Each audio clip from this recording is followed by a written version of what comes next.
Oh geez, I didn't read the last few lines. In Australia we have a phrase for someone who talks like this. We call them a bullshit artist.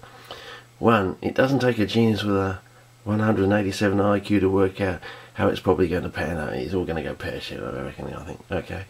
I know that. I mean, I've been used to this. I've been whacked around for, what, 40 years almost. So, I'm used to all this. So, it's like water off a duck's back to me. So you'll be surprised how I handle it. Two, I guess our 15-year friendship or relationship is over. I mean, you're kicking an Australian when he's down, so that's rule 2 of Australia, basically. You never kick a man when he's down in Australia.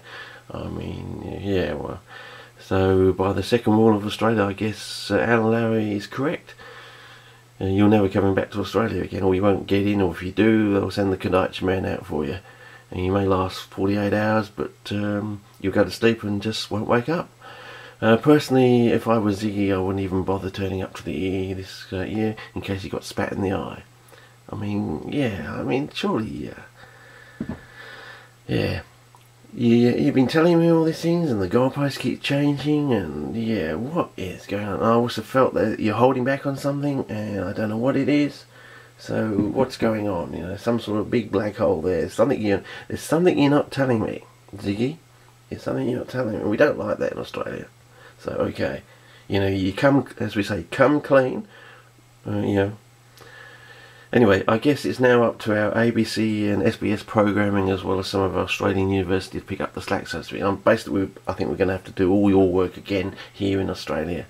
I mean, whether they give you credit for your stuff, I don't know. I mean, that's the honourable thing to do, to make some sort of notification in the references sort of thing. But you're not even referencing my original articles on your website, so that people can't get to actually see the article. They may see the title, but they don't get to see the whole article.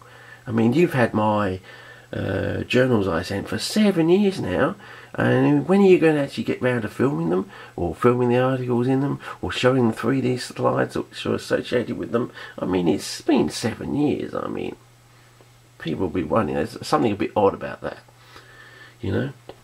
Anyway, I think we can work out why the goalposts keep shifting, but my goalposts, they won't, Come the 21st, if I haven't had some good evidence of, that you do have a publication date, where it is, when it is, well then I will put that footage, I will. I got the photograph on the very day of discovery at Canton Swamp, so if I'm capable of doing that, I definitely will put this up online, and that will be history, I don't know if I get the publishing rights or not for doing that, but there will be some sort of argument, because it will be logged on the internet at a certain date, and it will be me who gets the certain date.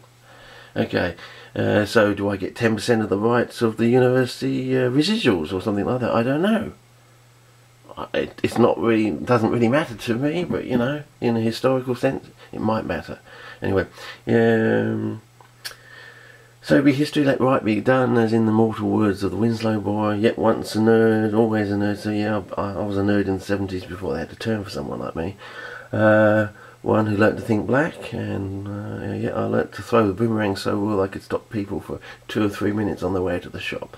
But unfortunately, in my day, boomerang throwing wasn't an Olympic sport. It still isn't, but it should be. The Australian bush has never failed me, only people, so to speak. It looks like you're failing me now. Prove me wrong. Just bloody well prove me wrong, and we'll call it bygones, or whatever we call it.